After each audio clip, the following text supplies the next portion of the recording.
यह ग्रहण फाल्गुन मास की पूर्णिमा पर पड़ रहा है। ऐसे में इसका धार्मिक महत्व भी खास माना जा रहा है।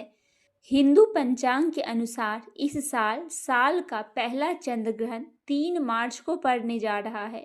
पंचांग के अनुसार यह ग्रहण दोपहर में 2:16 से शुरू होकर शाम को 5:33 तक रहेगा।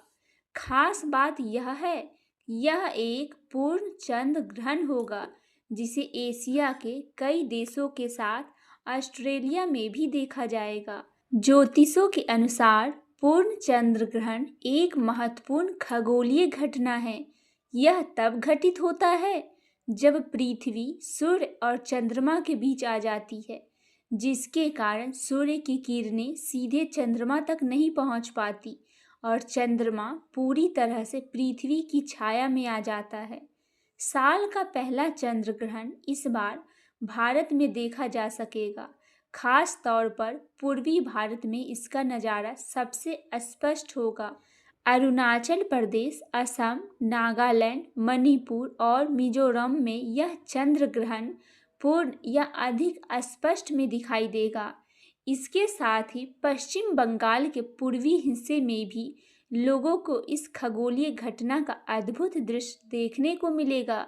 वहीं कोलकाता, गुवाहाटी, ईटानगर और आइजोल जैसे शहरों में यह ग्रहण बेहद आकर्षक रूप से नजर आएगा। इसके अलावा दिल्ली, मुंबई, बेंगलोर, चेन्नई, लखनऊ और जयपुर सहित देश के कई अन्य हिस्सों में यह आंशिक चंद्र ग्रहण के रूप में दिखाई देगा। साल का पहला चंद्र ग्रहण भारत में दिखाई देने वाला है। ऐसे में इस बार सूतक काल के नियम भी लागू माने जाएंगे। धार्मिक मान्यताओं के अनुसार चंद्र ग्रहण शुरू होने से करीब 9 घंटे पहले सूतक काल की शुरुआत हो जाती है। इस गणना के मुताबिक 3 मार्च को सुबह 9:39 से सूतक काल शुरू हो जाएगा, जो ग्रहण की समाप्ति के साथ समाप्त माना जाएगा। वैदिक पंचांग के अनुसार इस वर्ष होलिका दहन 3 मार्च को किया जाएगा और इसी दिन चंद्र ग्रहण का प्रभाव भी रहेगा। ऐसे में होलिका दहन को लेकर लोगों के मन में कई तरह के सवाल उठ रहे हैं। विद्वानों का मानना है कि चंद्र ग्रहण के कारण होलिका दहन सूतक काल शुरू होने से पहले या फिर शास्त्रों में बताए गए विशेष मुहूर्त में ही संपन्न किया जाएगा।